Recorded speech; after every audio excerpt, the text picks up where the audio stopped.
மில்கா சிங். இந்த பேரை கேட்டாலே நம்ம மைண்டுக்கு வர விஷயம்னா incredible speed, ability to bounce back, ஒரு கடினமான சூழ்நிலையை கடந்து வந்த ஒருவர்னு பல குவாலிட்டிஸ் நம்ம மைண்டுக்கு வரும்.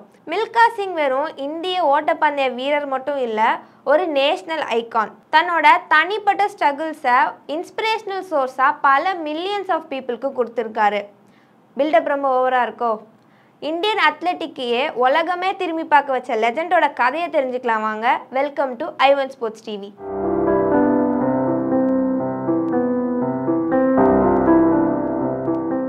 ஆயிரத்தி 1929 பாகிஸ்தானில் பிறக்கிறாரு மில்கா சிங். தன்னோட சின்ன வயசு ஃபுல்லாகவே இந்தியா பாகிஸ்தான் செப்பரேஷன்னால பயங்கரமான வன்முறையாகவே நிறைஞ்சிருந்துச்சு. இந்த வயலன்ஸ் காரணமாக தன்னோட பெற்றோர், கூட பிறந்தவங்கன்னு எல்லாரையும் இழந்து அந்த போர் பூமியில் எங்கே போகிறதுன்னு தெரியாமல் தவிச்சு போய் நிற்கிறாரு. கடைசியில் ரொம்ப கஷ்டப்பட்டு ஒரு அகதியாக இந்தியாவுக்கு எஸ்கேப் ஆகி வராரு. பிறந்த வீடு, வாழ்ந்த ஊர், கூட பிறந்தவங்க, பெற்றோர்னு இவங்க எல்லாரையும் இழந்து அடுத்த நாட்டுக்கு அகதியாக வர ஒருத்தர் மனசில் எந்த அளவுக்கு வலி இருக்கும். இந்தியா வந்தும் இவர் நிறைய சேலஞ்சஸை ஃபேஸ் பண்ணுறாரு. இந்த எல்லா வழிகளையும் அவரோட ஸ்ட்ரென்த்தாக மாற்றுறாரு மில்கா சிங். இந்த சூழ்நிலையில தான் இந்திய இராணுவம் இவருக்கு ஓடுறதுக்காக ஒரு வாய்ப்பு கொடுக்குது. இங்கே தான் மில்கா சிங் தன்னோட பேஷனை ஐடென்டிஃபை பண்ணுறாரு. இதுக்கு இந்தியன் ஆர்மி ஒரு பிளாட்ஃபார்ம் அமைச்சு கொடுக்குது. வெறும் கால்களில் பிரேக்கே இல்லாமல் இவர் வெறித்தனமாக ப்ராக்டிஸ் பண்ணுறாரு. இந்த விடாமுயற்சி பலனளிக்கவும் ஸ்டார்ட் பண்ணுது. இந்தியன் ஆர்மி காம்படிஷன்ஸில் இவர் ரெக்கார்ட் செட் பண்ண ஸ்டார்ட் பண்ணுறாரு. நேஷ்னல் செலக்டர்ஸ் கண்ணிலையும் படுறாரு. 1958 ஏஷியன் கேம்ஸில் தான் இவருக்கு ஃபஸ்ட்டு இன்டர்நேஷ்னல் ரெகக்னைசேஷன் கிடைக்குது. 200 மீட்டர், 400 மீட்டர்னு 2 கேட்டகரியிலையும் கோல்டு மெடல் ஜெயிக்கிறாரு.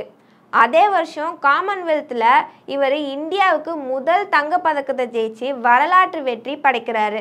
இந்த வெற்றி தான் பல கோடி இந்தியர்கள் மனசில் இவர் ஒரு ஸ்போர்ட்ஸ் ஐக்கானாக நிற்க வச்சுது. 1960 ரோம் ஒலிம்பிக்ஸில் 400 மீட்டருக்கான ஃபைனல்ஸ். மொத்த உலகத்தோட பார்வையும் இவர் மேலே தான். ரேஸ் முடிவில் இவர் 4th பிளேஸ் வராரு. ஆனால் இவர் ஓடி வந்த டைமிங் இந்தியாவில் ஒரு ரெக்கார்டை செட் பண்ணுது. பல டிகேட்ஸ் ஆயும் இந்த ரெக்கார்ட் அன்புரோக்கன் ரெக்கார்டாகவே இருக்குது. இவரோட வெற்றிகள்லையே சிறந்த வெற்றி இப்போ நான் சொல்ல போகிறது தான். மில்கா சிங்கோட பெர்ஃபார்மன்ஸை பார்த்து இம்ப்ரெஸ் ஆகி பாகிஸ்தான் ஜெனரல் அயூப் கான் இவருக்கு ஃப்ளையிங் சீக்குன்னு டைட்டில் கொடுக்குறாரு. இந்த டைட்டில் மில்கா சிங்கோட வாழ்நாள் வெற்றினே சொல்லலாம். ஏன்னா இவரோட லைஃப்பில் நடந்த ட்ரமாட்டிக் இன்சிடெண்ட் 2 நாடுகள் சண்டை போட்டதுனால நடந்துச்சு. ஆனால் இப்போது தான் ஓடி வந்த நாட்டிலருந்தே இவருக்கு ஸ்போர்ட்ஸ்க்காக லவ் கிடைக்குது.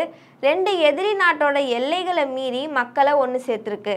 இந்தியாவை ரெப்ரசன்ட் பண்ணி இவர் நிறைய ரேஸ் ஓடுறாரு. இவரோட டெடிகேஷன், ஸ்பீட், ஸ்போர்ட்ஸ்மேன்ஷிப்னு அடுத்தடுத்து வர ஜென்ரேஷனுக்கு மில்கா சிங் ஒரு இன்ஸ்பிரேஷனாக இருந்தார். இவருக்கு ட்ரிபியூட் கொடுக்குற விதமாக பாலிவுட்டில் பாக் மில்கா பாக்னு இவரோட பயோகிராஃபியை படமாக எடுத்திருக்காங்க.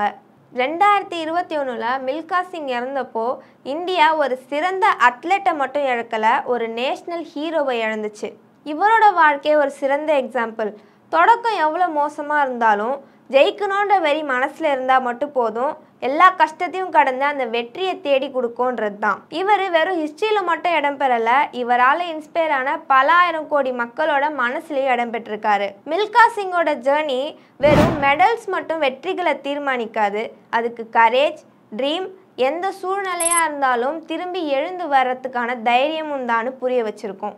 I1 ஸ்போர்ட்ஸ் டிவிக்கு சப்ஸ்கிரைப் பண்ணுங்கள். ஸ்போர்ட்ஸ் பற்றி இன்னும் நிறைய தெரிஞ்சுக்கோங்க.